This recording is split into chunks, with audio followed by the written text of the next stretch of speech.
जय हिंद साथियों। दोस्तों, आज के इस सेशन में हम डिस्कस करने वाले हैं साइंस के टॉप 11 क्वेश्चंस को, यानी कि 111 वो प्रश्न जो कि आपकी परीक्षाओं के लिए बहुत ही ज़्यादा महत्वपूर्ण है। उन सभी प्रश्नों को देखेंगे। ये सभी प्रश्न वो प्रश्न हैं जो कि एसएससी स्टेट एग्ज़ाम्स और रेलवे के एग्ज़ाम्स और टीचिंग के एग्ज़ाम्स में पूछे गए हैं। बार बार रिपीटेड होते हैं, यही क्वेश्चन हैं जो बार बार आते रहते हैं। तो हम आपका समय बिल्कुल भी बर्बाद नहीं करेंगे, आप अपनी क्लास का आनंद लीजिएगा। और चैनल पर नए हैं तो चैनल को सब्सक्राइब करना तो बिल्कुल ना ही भूलिएगा। ठीक है। तो ये जो क्वेश्चंस हैं आपको इस तरीके से मिलते रहेंगे और इसकी जो टॉपिक क्लासेस हैं वो हम आपको बोर्ड पर कराते रहेंगे, जिसके लिए आपको प्लेलिस्ट में जाकर देखना पड़ेगा। क्लियर है? तो स्टार्ट करते हैं आज की इस वीडियो को। सो गाइस, पहला क्वेश्चन आपकी स्क्रीन पर आ चुका है। पहला क्वेश्चन है, यकृत यानी कि लीवर में भविष्य के लिए भंडारित रहता है। तो देखिए, जो हमारा लीवर होता है, लीवर, इस लीवर के अंदर विटामिन ए जो है वो भंडारित रहता है। तो कौन सा विटामिन भंडारित रहता है, यह प्रश्न भी पूछा जाता है। तो विटामिन ए भंडारित रहता है। विटामिन ए की कमी से कौन सा रोग होता है? विटामिन ए की कमी से रतौंधी नामक रोग होता है। कौन सा रोग होता है? रतौंधी नामक रोग होता है। इसका जो रासायनिक नाम है वो क्या है? रेटिनॉल। क्या है? रेटिनॉल। तो विटामिन ए का रासायनिक नाम क्या है? रेटिनॉल है। विटामिन ए की कमी से रतौंधी रोग होता है। ये भविष्य के लिए लीवर यानी कि यकृत के अंदर भंडारित रहता है। सबसे ज़्यादा विटामिन ए आपको किस में देखने को मिलेगा? तो गाजर जो होती है, गाजर, उसमें विटामिन ए सबसे ज़्यादा अधिक मात्रा में देखने को मिल जाएगी। नेक्स्ट क्वेश्चन है साथियों, नेक्स्ट क्वेश्चन है, विषाणु वायरस की खोज किसने की थी? तो विषाणु की खोज जो की थी वो की थी इवानोवस्की ने। किसने की थी? इवानोवस्की ने की थी। अगर आपसे पूछे जीवाणु की खोज किसने की थी, जीवाणु की खोज किसने की थी, तो ल्यूवेन हॉक ने। देखिए, यही प्रश्न है जो कि आपके एग्जाम में पूछा जाता है, ल्यूवेन हॉक। ल्यूवेन हॉक के द्वारा जीवाणु की खोज की गई थी, जबकि विषाणु की खोज इवानोवस्की के द्वारा की गई थी। नेक्स्ट क्वेश्चन है, विषाणु का अध्ययन है। तो विषाणु के अध्ययन को हम क्या बोलते हैं? देखिए, विषाणु को इंग्लिश में बोलते हैं वायरस। क्या बोलते हैं? वायरस। तो यहीं से बन गया बायरोलॉजी। किसी भी चीज़ का जो अध्ययन होता है उसमें लगा देते हैं लॉजी, तो यहीं से बन गया बायरोलॉजी। क्लियर है? क्या बन गया? बायरोलॉजी विषाणु का अध्ययन कहलाता है। नेक्स्ट है, रानीखेत बीमारी फैलती है। चलिए, इसका आंसर बताइए। थोड़ा सा जूम कर देते हैं। रानीखेत बीमारी फैलती है तो ये वायरस के द्वारा ही फैलती है। प्रश्न आपसे पूछ सकता है, जुकाम और जो खांसी वगैरह जो हो जाती है ये भी किसकी वजह से होता है? तो वायरस की वजह से ही ये भी बीमारी फैलती है। क्लियर है? चलिए, नेक्स्ट क्वेश्चन। नेक्स्ट क्वेश्चन है,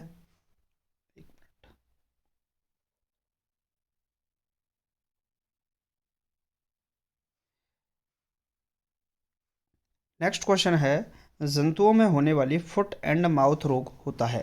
देखिए, जो फुट एंड माउथ रोग होता है जंतुओं में, वो होता है विषाणु के कारण। किसके कारण होता है? विषाणु के कारण होता है फुट एंड माउथ रोग। नेक्स्ट क्वेश्चन है, कवकों का अध्ययन क्या कहलाता है? कवकों का अध्ययन क्या कहलाता है? माइकोलॉजी कहलाता है। कवकों का अध्ययन क्या कहलाता है? माइकोलॉजी। और यहाँ पर शैवालों का अध्ययन अगर आपसे पूछ ले, शैवालों का अध्ययन क्या कहलाता है, तो इसको हम बोलते हैं फाइकोलॉजी। क्या बोलते हैं? फाइकोलॉजी। क्लियर है? यहीं पर आ गया। चलिए, शैवालों का अध्ययन क्या कहलाता है? तो ये कहलाता है फाइकोलॉजी। नेक्स्ट है, शैवालों की जो कोशिका भित्ति है वो किसकी बनी होती है? देखिए, सेल वॉल, कोशिका भित्ति को हम बोलते हैं सेल वॉल।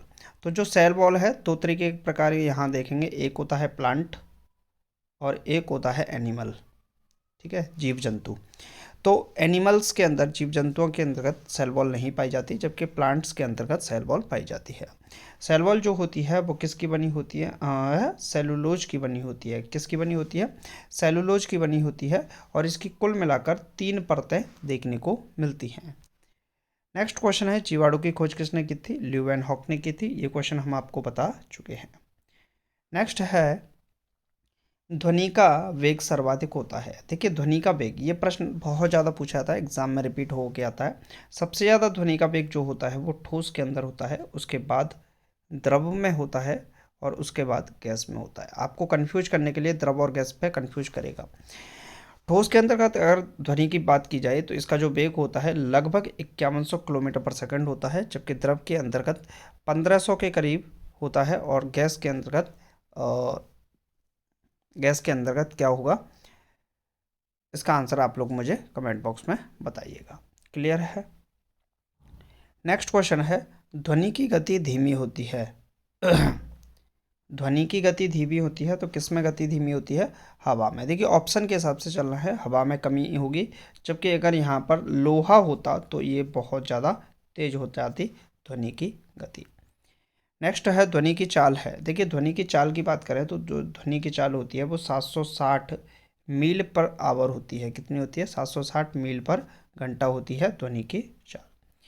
नेक्स्ट है क्वेश्चन है, वायु है। देखिए हमारा जो एम है वो है कि कम समय में अधिक से अधिक प्रश्नों को आपको कराना। कम समय में हम आपको अधिक प्रश्न कराना चाहते हैं ताकि आपकी एग्ज़ाम के लिए काफ़ी ज़्यादा सहायता आपको मिले।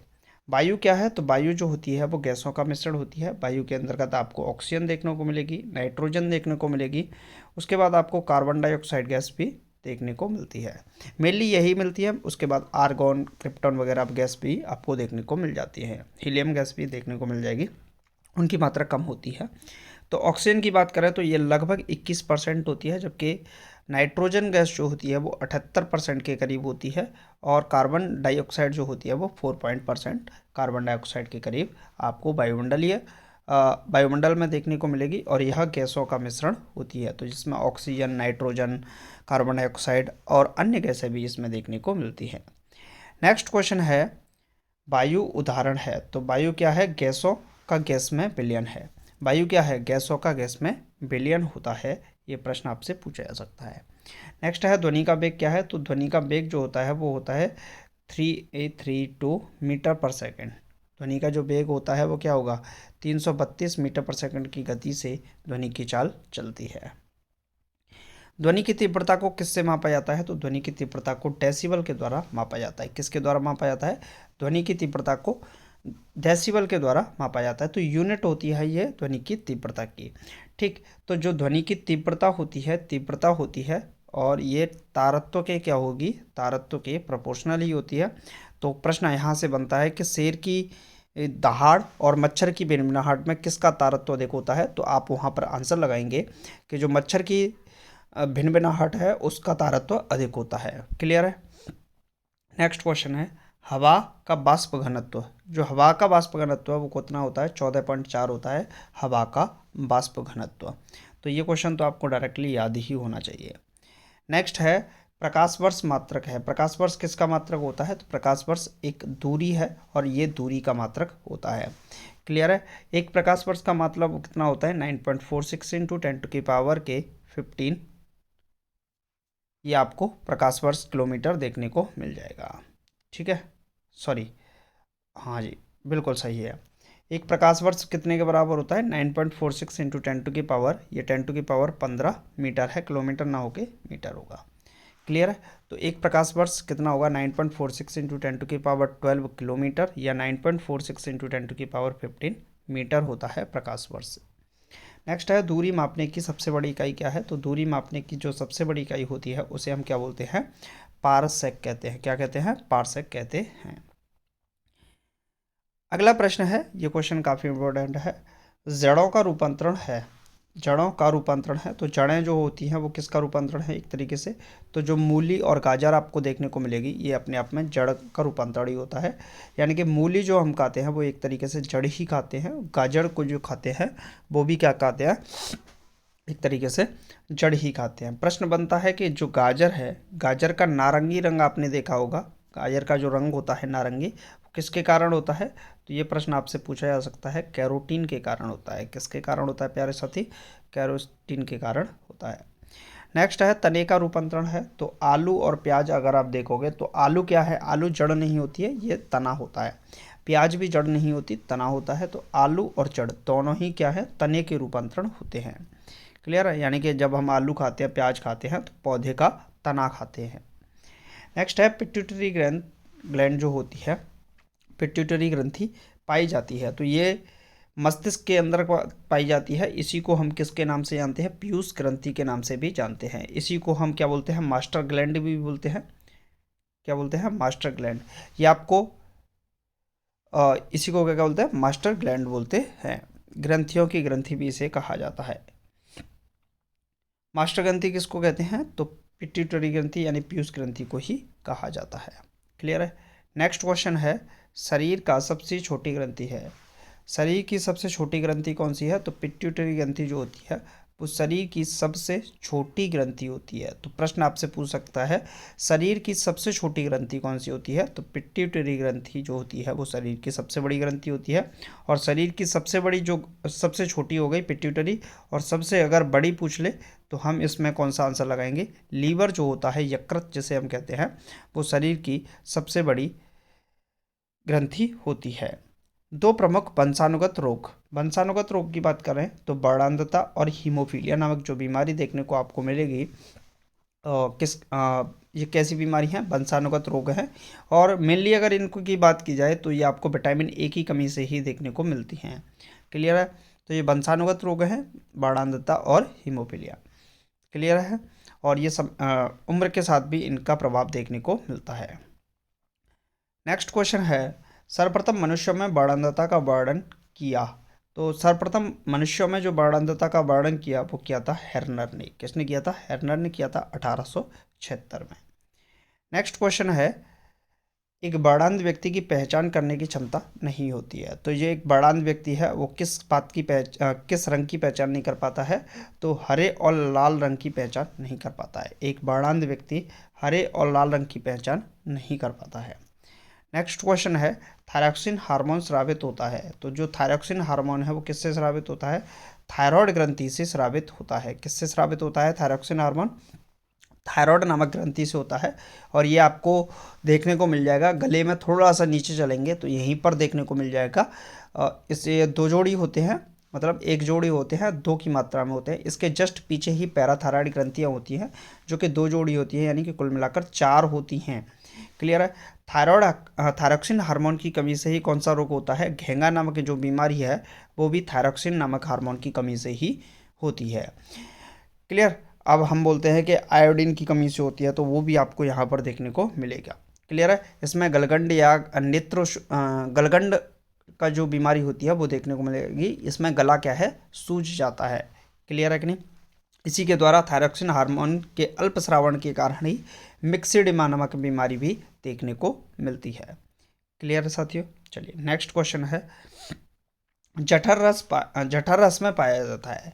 देखिए जठर रस बोले हैं या जठराग्नि बोले, और इसमें क्या पाया जाता है? तो इसमें HCl यानी कि हाइड्रोक्लोरिक अम्ल पाया जाता है। जठर रस के अंतर्गत हाइड्रोक्लोरिक अम्ल तो पाया जाता है, इसके साथ पेप्सिन भी पाया जाता है, पेप्सिन नामक एंजाइम भी पाया जाता है।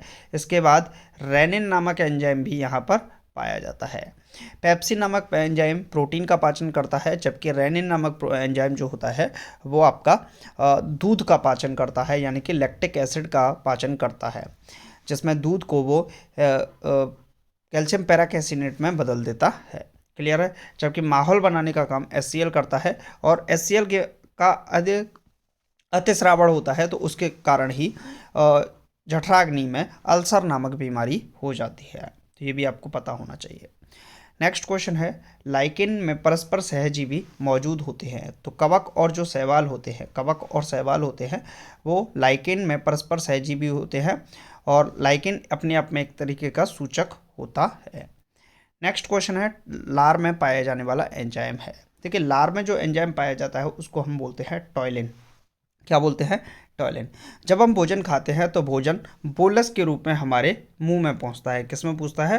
बोलस के रूप में मुंह में पहुंचता है, और यहाँ पर उसमें लार मिल जाती है। उस लार के अंदर टाइलिन नामक एंजाइम पाया जाता है। कौन सा एंजाइम पाया जाता है? टाइलिन नामक एंजाइम पाया जाता है। और यह टाइलिन नामक एंजाइम, और इस यहीं पर हमारे लैक्रिमल ग्रंथियाँ होती हैं, उनसे एमाइलेज नामक जो एंजाइम है ये इसका स्रावण होता है, और ये जो भोजन होता है, बोलस होता है, उसमें मिल जाता है, जिससे भोजन को तोड़ने का कार्य भी ये करता है। क्लियर है। चलिए नेक्स्ट, प्रोटीन का पाचन होता है। तो प्रोटीन का जो पाचन होता है मुख्यतः छोटी आंत के अंदर देखने को मिलता है। छोटी आंत के कुछ हिस्से होते हैं जिसमें ड्यूडेनम, जेजुनम और इलियम नामक यहाँ पर इसके हिस्से पाए जाते हैं। लार में पाए जाने वाला एंजाइम टॉयलिन है। ये प्रश्न हो चुका है। नेक्स्ट क्वेश्चन है टिबिया नामक हड्डी पाई जाती है। देखिए ये प्रश्न तो पूछा ही जाता है टिबिया नामक हड्डी, लेकिन एक प्रश्न और पूछा जाता है फीमर नामक हड्डी कहाँ पाई जाती है। तो फीमर नामक जो हड्डी है ये जांघ में पाई जाती है। कहाँ पर? जांघ में। जबकि टिबिया नामक हड्डी टांग में पाई जाती है। क्लियर है। एक और पूछा जाता है शरीर की सबसे छोटी जो हड्डी है वो है स्टेपिज, ये कहाँ पर पाई जाती है? तो ये कान में पाई जाती है। क्लियर। चलिए नेक्स्ट क्वेश्चन है भोजन पचाने में सहायक होता है तो एंजाइम होता है जिसमें एमाइलेज नामक एंजाइम कार्य करता है। कौन सा एंजाइम? एमाइलेज नामक एंजाइम होता है जो कि कार्य करता है। एंजाइम की रचना होती है तो एंजाइम्स का जो निर्माण होता है, एंजाइम्स की जो रचना होती है वो किससे होती है? प्रोटीन के कारण ही होती है। प्रोटीन के अंतर्गत आपको सल्फर देखने को मिलेगी, फास्फोरिक एसिड्स देखने को मिलेंगे और शर्कराएं यहाँ पर आपको देखने को मिल जाएंगी। नेक्स्ट क्वेश्चन है पाचन क्रिया में प्रोटीन बदल देते जाते हैं तो जो प्रोटीन है वो किस में बदल जाते हैं? ये महत्वपूर्ण प्रश्न है और ये प्रश्न बहुत ज़्यादा पूछा जाता है रिपीट कर करके। पाचन क्रिया में प्रोटीन बदल जाते हैं तो प्रोटीन अमीनो एसिड्स के अंदर बदल जाते हैं। किसके अंदर? अमीनो एसिड्स के अंतर्गत बदल जाते हैं और लगभग 20 अमीनो एसिड से एक प्रोटीन का निर्माण होता है। तो प्रश्न ये भी पूछ सकता है कि कितने अमीनो एसिड से एक प्रोटीन का निर्माण होता है? तो 20 अमीनो एसिड से एक प्रोटीन का निर्माण होता है। नेक्स्ट है आहार नाल स्टार्च के पाचन में अंतिम उत्पाद है। देखिए आहार नाल में जो पाचन होता है वो सिर्फ और सिर्फ क्रमांकन गतियों के द्वारा पेशीय संकुचन जो होता है, यानी कि जो पेशीय संकुचन होता है, क्रमांकन गति होती है, उस गति के कारण ही इसमें स्टार्च का पाचन होता है। और यहाँ पर जो पाचन होता है आहार नाल में वो माल्टोज के द्वारा होता है। किसमें? माल्टोज में। तो आहार नाल में स्टार्च के पाचन में अंतिम उत्पाद। देखिए ये आखिरकार है क्या चीज़? जो हम खाते हैं वो स्टार्च ही होता है एक तरीके से, स्टार्च, या फिर हम उसको मंड के नाम से जानते हैं। और जब मंड को में लार मिल जाती है और लार में होता है टाइलिन नामक एंजाइम, जिससे माल्टोज नामक उत्पाद बन जाता है। तो माल्टोज नामक जो एंजाइम है वो कैसे बनता है? तो ये स्टार्च में टाइलिन मिल जाती है और एमाइलेज की उपस्थिति में इसका माल्टोज में परिवर्तन हो जाता है। नेक्स्ट है शरीर में अमीनो अम्ल की संख्या कितनी होती है? तो कुल मिलाकर 20 अमीनो अम्ल की संख्या होती है। ये प्रश्न मैंने अभी थोड़ी देर पहले ही कराया है। नेक्स्ट है शरीर में ऊतकों का निर्माण होता है। देखिए शरीर की सबसे छोटी कोशिका कहा जाए या जीवन की सबसे छोटी की इकाई कहा जाए तो वो होती है कोशिका। क्या होती है? कोशिका। कोशिकाओं के एक ही प्रकार के कोशिकाओं के समूह से ऊतकों का निर्माण होता है। किसका निर्माण होता है? ऊतकों का। एक ही प्रकार की समान समूह की कोशिकाओं के मिलने से ऊतकों का निर्माण होता है और ऊतक जो बनते हैं वो प्रोटीन से बनते हैं। किससे बनते हैं? प्रोटीन से बनते हैं।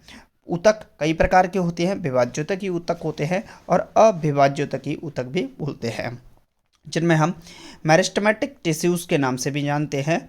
और अन्य प्रकार के टिश्यूज भी जंतु और ऊतक में आपको पढ़ने को मिल जाएगा, जिसकी वीडियो मैंने डाल रखी है प्लेलिस्ट में, आप लोग चेक कर लीजिएगा। नेक्स्ट है हड्डियों और दांतों के लिए उपयोगी है।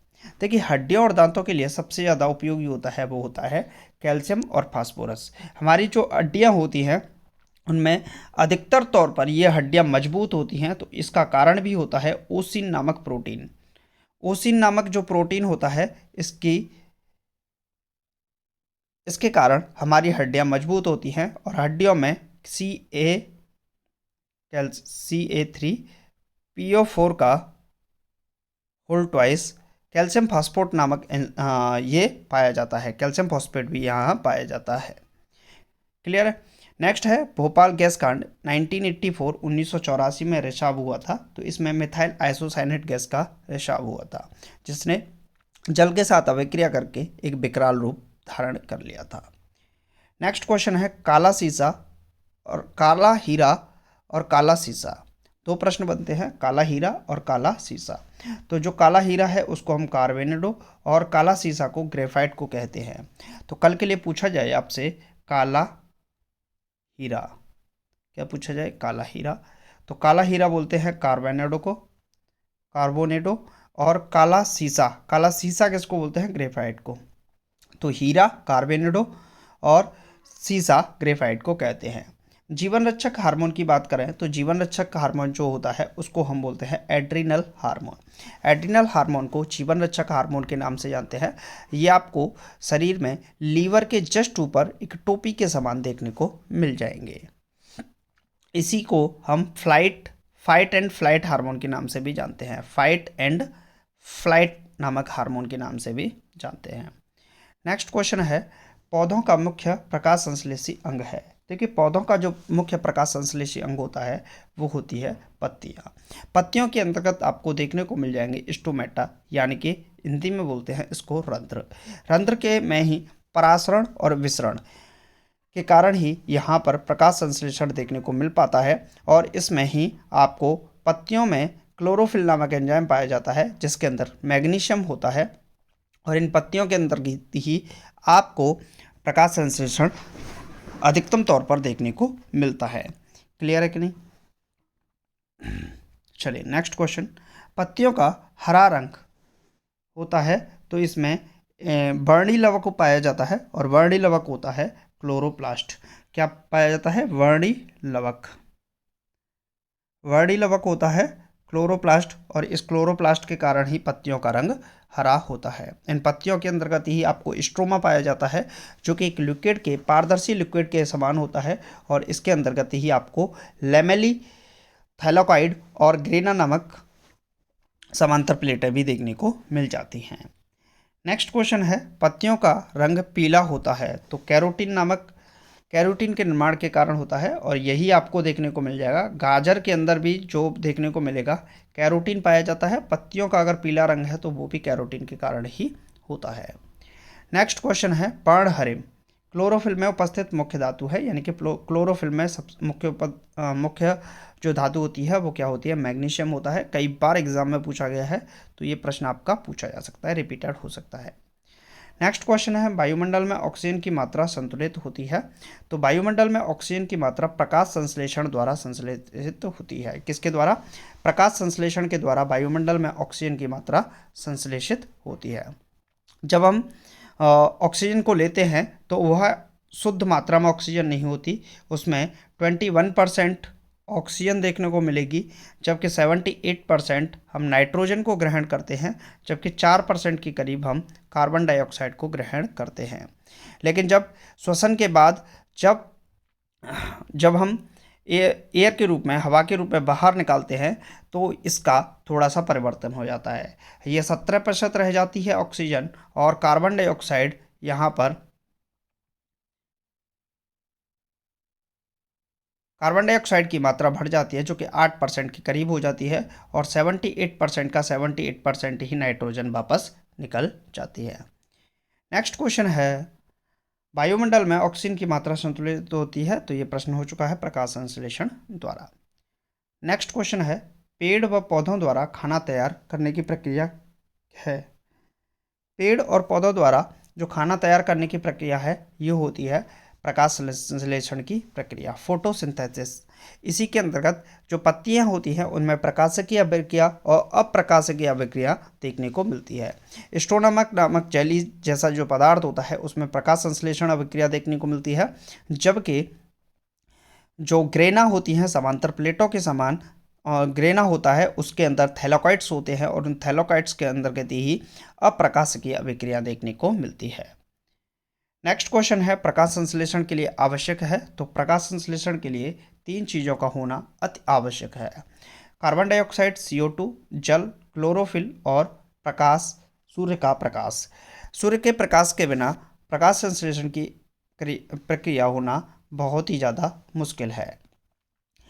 CO2, यहाँ पर हम बात करते हैं CO2 और H2O यानी कि जल, प्लस क्लोरोफिल को Cl से लिख देते हैं, प्लस सूर्य के प्रकाश की उपस्थिति में ये क्रिया देखने को मिलती है, जिसमें C6H12O6 यानी कि ये कार्बोहाइड्रेट्स का निर्माण होता है, बाकी जल और कार्बन डाइऑक्साइड के रूप में बाहर निकल जाती है। तो मेनली जो पत्ती के अंतर्गत भोज्य पदार्थ के रूप में रहता है वो कार्बोहाइड्रेट्स ही होते हैं, C6H12O6, और इन कार्बोहाइड्रेट्स को ऊतकों के द्वारा, संवहनी ऊतकों के द्वारा पेड़ पौधों के संपूर्ण भाग में प्रेषित कर दिया जाता है। चलिए नेक्स्ट क्वेश्चन है, प्रकाश संश्लेषण सबसे अधिक होती है, तो सबसे अधिक प्रकाश संश्लेषण लाल रंग के प्रकाश में आपको देखने को मिलेगा, सबसे कम बैंगनी रंग के अंदर का देखने को मिलता है।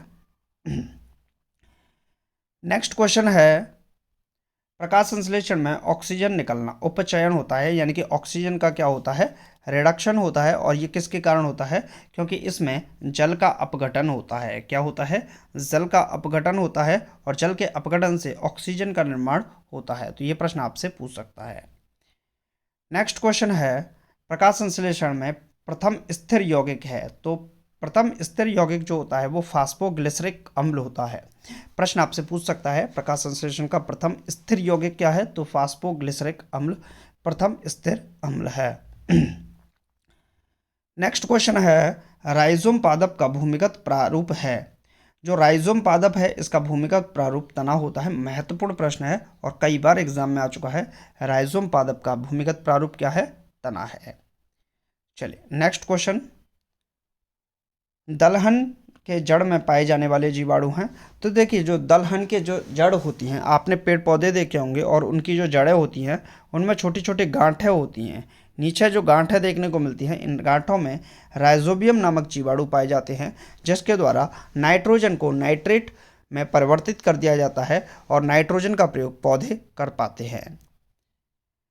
नेक्स्ट क्वेश्चन है, पौधे नाइट्रोजन ग्रहण करते हैं तो नाइट्रेट के रूप में। कभी भी देखिए, वायुमंडल में नाइट्रोजन तो 78% है, लेकिन पेड़ पौधे कभी भी 78% सीधे सीधे नाइट्रोजन को ग्रहण नहीं कर पाते। तो जो नाइट्रोजन होती है वो नाइट्रेट के रूप में प्राप्त होती है, नाइट्रेट और नाइट्राइट के रूप में प्राप्त करते हैं। अगला प्रश्न है, पादपों में जल तथा खनिज लवणों का संचालन होता है। जो पादप हैं, पादप का मतलब एक सीधा सीधा आप समझ सकते हैं पेड़ पौधे। जो पादप हैं उनमें जल तथा खनिज लवणों का जो संचालन होता है वो जाइलम द्वारा होता है। देखिए, नीचे जो जल और लवण हैं, खनिज लवणों का जो संचालन होता है जाइलम द्वारा होता है, और ये एक दिशीय होता है। इसके बाद दूसरा होता है फ्लोएम, जिसमें भोज्य पदार्थों का फ्लोएम, भोज्य पदार्थों का संचालन इसके द्वारा होता है, और यह द्विदिशीय होता है, यानी कि भोज्य पदार्थों को नीचे से ऊपर और पत्तियों से नीचे की ओर जड़ तक लाने का कार्य फ्लोएम के द्वारा किया जाता है। अगला प्रश्न है, पादपों में बना खाद्य पदार्थ पौधों के विभिन्न अंगों में पहुंचता है, तो किसके द्वारा, खाद्य पदार्थ जो पहुंचेगा वो हमेशा ही फ्लोएम के द्वारा पहुंचेगा। अगला प्रश्न है, वह यंत्र जिसके द्वारा तने की वृद्धि दर नापी जाती है वह है। देखिए, तने की वृद्धि दर जो मापी जाती है वो उसको ऑक्जेनोमीटर कहते हैं। कौन सा यंत्र है, ऑक्जेनोमीटर। कहीं कहीं आपको पोटोमीटर भी देखने को मिलेगा, ये भी वृद्धि दर नापने का ही कार्य करता है। आत्महत्या की थैली कहलाता है, तो आत्महत्या की थैली किसे कहते हैं, आपको देखने को मिलेगा कोशिका। कोशिका के अंतर्गत आपको कई सारी चीज़ें देखने को मिलेंगी। जीवन की जो मौलिक इकाई है, कार्यात्मक एवं संरचनात्मक इकाई जो होती है वो कोशिका होती है। कोशिका की बात करें तो इसके अंतर्गत आपको राइबोसोम, लाइसोसोम, एंडोप्लाज्मिक रेटिकुलम, केंद्रक, माइटोकॉन्ड्रिया और अन्य इसी प्रकार से पाए जाते हैं। क्लियर। अब इसमें लाइसोसोम होता है और लाइसोसोम के अंतर्गत हाइड्रोलिटिक एंजाइम पाया जाता है, और यह हाइड्रोलिटिक एंजाइम कभी कभी स्वनष्टीकरण इसका हो जाता है, यानी कि स्वपाचन कर देता है। लाइसोसोम का कार्य होता है कोशिका के अंतर्गत भोज्य पदार्थों का पाचन करना। कभी कभी यह स्वयं का भी पाचन कर लेता है, इस वजह से इसको आत्महत्या की थैली के नाम से जाना जाता है। लाइसोसोम की खोज किसके द्वारा की गई थी, तो डी डुबे के द्वारा की गई थी 1955 में। अगला प्रश्न है, प्रोटीन की फैक्ट्री कहलाता है, तो प्रोटीन की फैक्ट्री हम किसको कहते हैं, राइबोसोम को कहते हैं, और यह एंडोप्लाज्मिक रेटिकुलम के समीप ही पाया जाता है। प्रोटीन का संश्लेषण किसके द्वारा होता है, तो राइबोसोम के द्वारा होता है। अगला प्रश्न है, डीएनए की खोज वाटसन एवं क्रिक के द्वारा की गई थी, तो डीएनए की खोज किसने की थी, वाटसन एवं क्रिक के द्वारा डीएनए की खोज की गई थी, जबकि हक्सले हक्सले हक्सले के द्वारा डीएनए का द्विचक्राकार मॉडल दिया गया था। डबल हेलिक्स मॉडल किसके द्वारा दिया गया था, हक्सले के द्वारा दिया गया था। डीएनए संश्लेषण का प्रतिपादन किसने किया था? तो जो डीएनए का संश्लेषण है कॉर्नबर्ग के द्वारा इसके बारे में बताया गया था। डीएनए और आरएनए हैं। डीएनए और आरएनए एक प्रकार के न्यूक्लिक एसिड होते हैं। क्या होते हैं? एक प्रकार के न्यूक्लिक एसिड होते हैं। फ्रेडरिक मैसर की बात करें तो इनके द्वारा जो मवाद होता है उस मवाद में से फास्फोरस को अलग जब किया गया तब जो पदार्थ बचा, माफ़ कीजिएगा, सल्फर को जब अलग किया गया तो जो पदार्थ बचा वह पदार्थ उन्होंने डीएनए और आरएनए बचा उसको फिर उन्होंने न्यूक्लिक अम्ल का नाम दे दिया। अगला प्रश्न है डीएनए की क्रियात्मक खंड को कहते हैं। डीएनए का जो क्रियात्मक खंड होता है यानी कि डीएनए का निर्माण जो होता है वो जीन्स के द्वारा होता है। डीएनए की संरचना कुछ इस तरीके से देखने को आपको मिलेगी, यहाँ थोड़ा सा बन नहीं पाएगा, इस तरीके से जब हम इसको तोड़ देंगे तो कुछ इस तरीके से टूटेगा। छोटे छोटे जीन्स के द्वारा डीएनए का निर्माण होता है। डीएनए का डबल हेलिक्स मॉडल बनाया था, तो ये प्रश्न का उत्तर है वाटसन एवं क्रिक ने। डीएनए की इकाई क्या हैं, यानी कि डीएनए की जो यूनिट्स हैं वो क्या हैं? तो न्यूक्लियोटाइड्स हैं। कि क्या है? न्यूक्लियोटाइड्स डीएनए की इकाइयाँ हैं। पुरुष व स्त्री जीन संगठन होता है। पुरुष के अंतर्गत अगर जीन संगठन की बात करें तो XY होता है, जबकि स्त्री के अंतर्गत XX होता है। एक लड़का पिता से क्रोमोसोम पाता है तो वो पाता है 22+Y। क्या पाता है? 22+Y पाता है, क्योंकि 22 तो होंगे ही, इनको बोलते हैं जो 22 होंगे इनको बोलेंगे ऑटोसोम्स। क्या बोलेंगे? ऑटोसोम्स कहेंगे। जबकि जो बाई के रूप में आएगा इसको बोलेंगे हेटेरोसोम्स। क्लियर है? नेक्स्ट क्वेश्चन है बच्चों का लिंग निर्धारित होता है। तो बच्चों का जो लिंग निर्धारित होता है वो पिता के गुणसूत्र के द्वारा ही होता है। अगला प्रश्न है पैतृकता सिद्ध करने में सहायक है। पैतृकता सिद्ध करने में सहायक क्या है? तो डीएनए और फिंगर प्रिंटिंग टेस्ट जो होता है वो पैतृकता सिद्ध करने में सहायक होती है।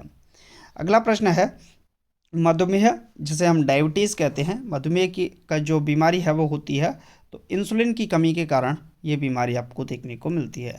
इंसुलिन की खोज बैटिंग एवं बेस्ट के द्वारा की गई थी। इंसुलिन शरीर में बनती है तो कहाँ पर? अग्नाशय ग्रंथि द्वारा इंसुलिन का निर्माण होता है। कभी कभी इंसुलिन का निर्माण कम हो जाता है जिसके कारण मधुमेह नामक बीमारी हो जाती है।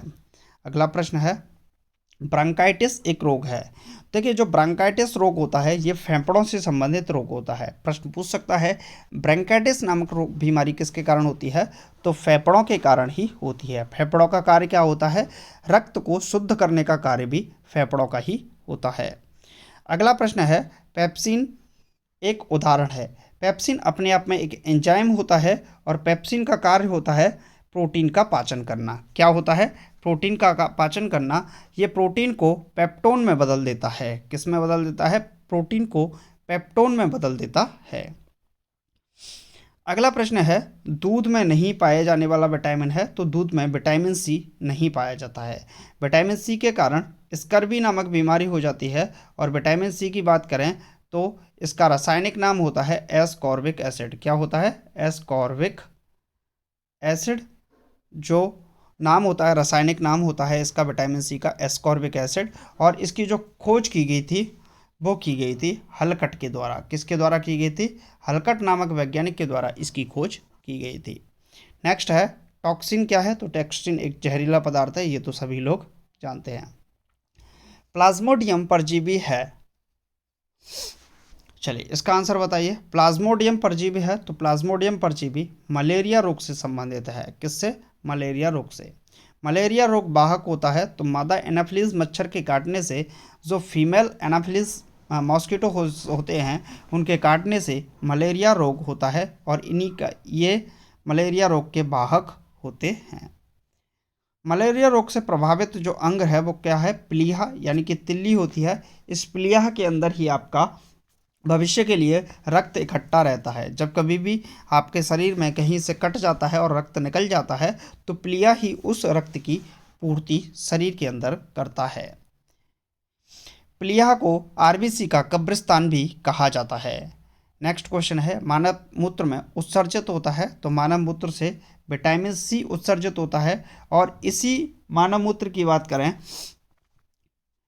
इसी मानव मूत्र से यूरिया का निर्माण होता है, यूरिया बनता है, यानी कि यूरिया के रूप में यूरिया का निर्माण होता है। और यही यूरिया यूरिया 3-4 घंटे बाद अमोनिया में परिवर्तित हो जाता है, जिस कारण जहाँ कहीं भी अधिकतम लोग, ज़्यादा से ज़्यादा लोग क्या है, पेशाब वगैरह करते हैं, तो जो अमोनिया होता है उससे बदबू आने लगती है।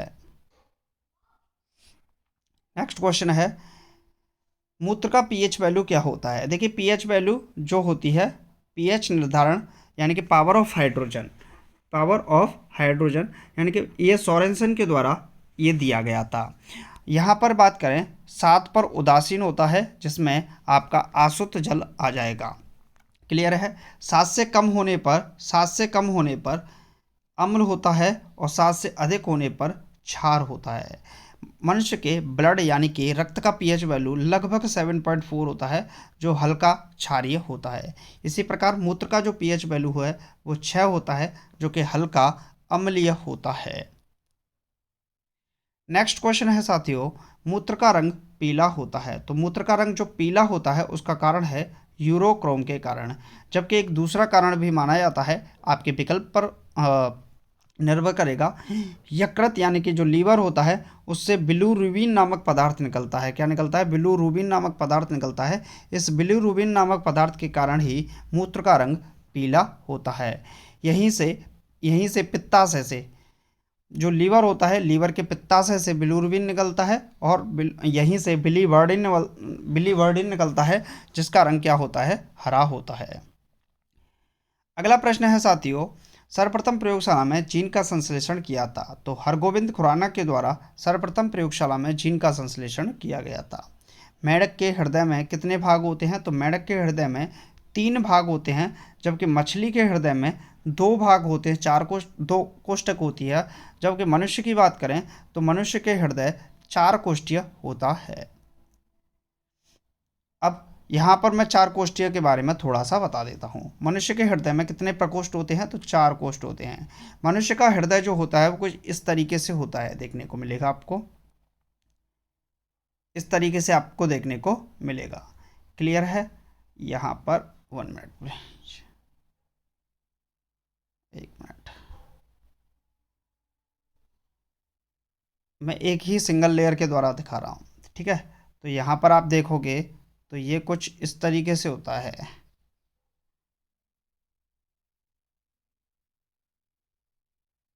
ठीक, यहाँ से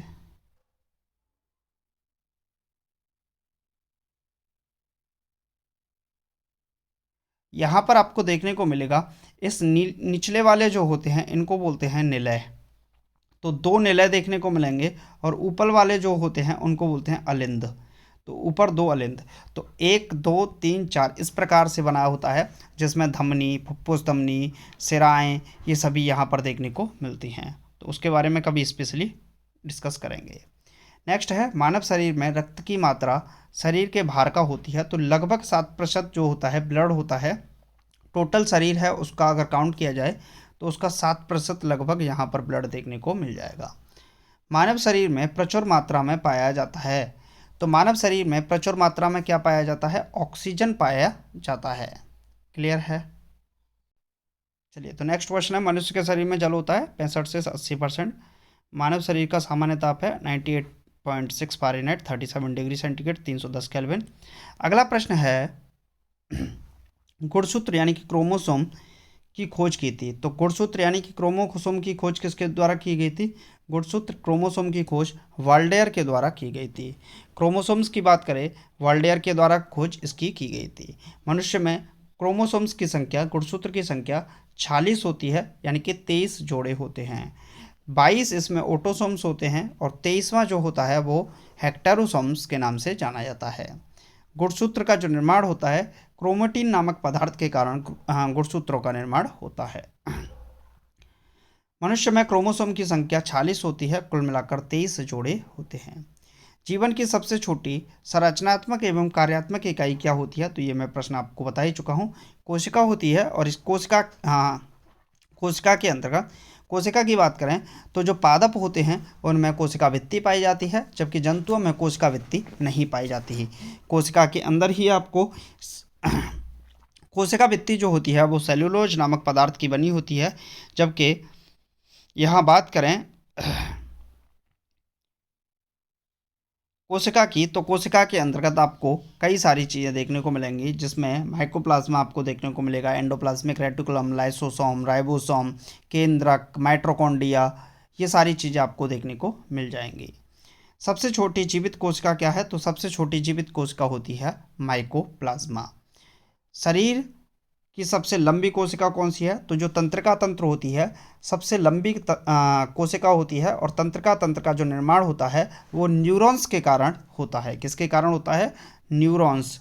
जो न्यूरॉन्स होते हैं, न्यूरॉन्स के कारण इसका निर्माण होता है, और न्यूरॉन ही इसकी सबसे छोटी इकाई होती है। तंत्रिका तंत्र की रचनात्मक एवं क्रियात्मक इकाई क्या है? न्यूरॉन है। आगे मिल भी गया। कोशिका शब्द का निर्माण, तो ये कोशिका शब्द का जो निर्माण है वो रॉबर्ट हुक के द्वारा किया गया। कोशिका का आनुवंशिक पदार्थ है। कोशिका का आनुवंशिक पदार्थ क्या होता है? डीएनए होता है। कोशिका का अध्ययन साइटोलॉजी कहलाता है। कोशिका के भीतर श्वसन का केंद्र होता है, तो जो श्वसन है वो किसके द्वारा किया जाता है? माइटोकॉन्ड्रिया के द्वारा इसमें श्वसन किया जाता है, और इसी में क्रेब्स चक्र देखने को मिलेगा। ग्लाइकोलाइसिस की प्रक्रिया भी देखने को मिलेगी, जिसमें 38 एटीपी अणुओं का निर्माण होता है।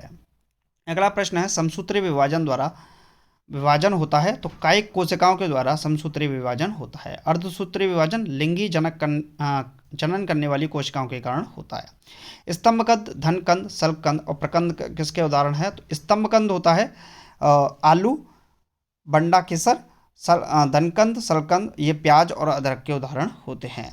अगला प्रश्न है, मनुष्य में मेरुदंड की कितनी जोड़ी तंत्रिका निकलती हैं? तो मनुष्य में कुल मिलाकर मेरुदंड की 31 जोड़ी तंत्रिका निकलती हैं।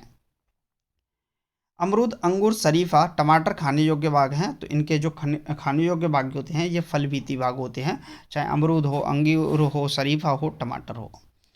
टमाटर का जो लाल रंग होता है ये भी प्रश्न आपसे पूछ सकता है, किसके कारण होता है? तो लाइकोपीन के कारण होता है। आम, पपीता, बेर का खाने योग्य भाग क्या होता है? मध्य फलबीती होते हैं। फूल गोभी का खाने योग्य भाग क्या होता है? पुष्पक्रम होता है। हल्दी का पीला रंग किसके कारण होता है? तो प्रश्न पूछ सकता है। हल्दी का जो पीला रंग है वो कुरकुमिन के कारण होता है। किसके कारण होता है? कुरकुमिन के कारण होता है हल्दी का पीला रंग।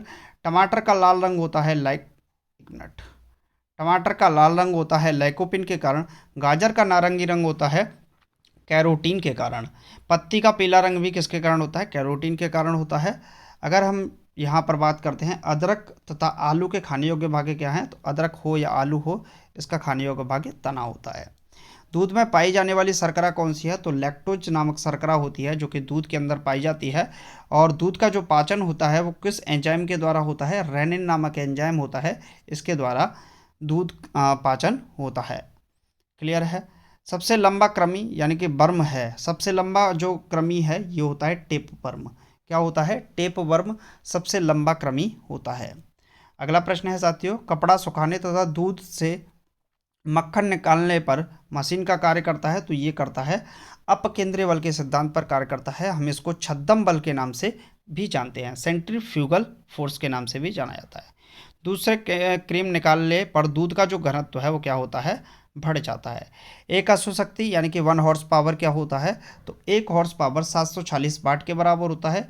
P बराबर होता है W/T यानी कि कार्य बटे समय। क्लियर है? चलिए नेक्स्ट है, जल का घनत्व अधिकतम और आयतन न्यूनतम होता है। तो 4 डिग्री सेंटीग्रेड पर जल का घनत्व अधिकतम तथा आयतन न्यूनतम होता है। इसी कारण जो आपने झील देखी होंगी उसमें उसकी सतह पर बर्फ़ जम जाती है और उसके नीचे फिर भी जो मछलियां हैं जीवित रहती हैं, वो इसी कारण रहती हैं। मूल रंग कौन से होते हैं? तो नीला, लाल, हरा, ब्लू, रेड और ग्रीन। तो BRG जो होता है वो आपका मूल रंग होते हैं। सभी रंग इन्हीं रंगों के से बनते हैं। इंद्रधनुष निर्माण का किन किन क्रियाओं द्वारा होता है? तो प्रकाश का पूर्णांतरिक परावर्तन, अपवर्तन और वर्ण विक्षेपण की क्रिया के द्वारा होता है। नेक्स्ट क्वेश्चन है, इंद्रधनुष में रंग कितने होते हैं? 7 होते हैं, तो सभी को पता है। बीच वाला रंग कौन सा होता है? तो बीच वाला रंग हरा होता है, ये भी सबको पता है। और प्रकाश का रंग निश्चित होता है तो उसकी तरंग दैर्घ्य द्वारा निश्चित होता है। हालांकि यहाँ पर तरंग दैर्घ्य दे रखा है, लेकिन कई जगह पर आवृत्ति दे रखी होती है, तो आप लोगों को आवृत्ति यहाँ पर टिक करनी है।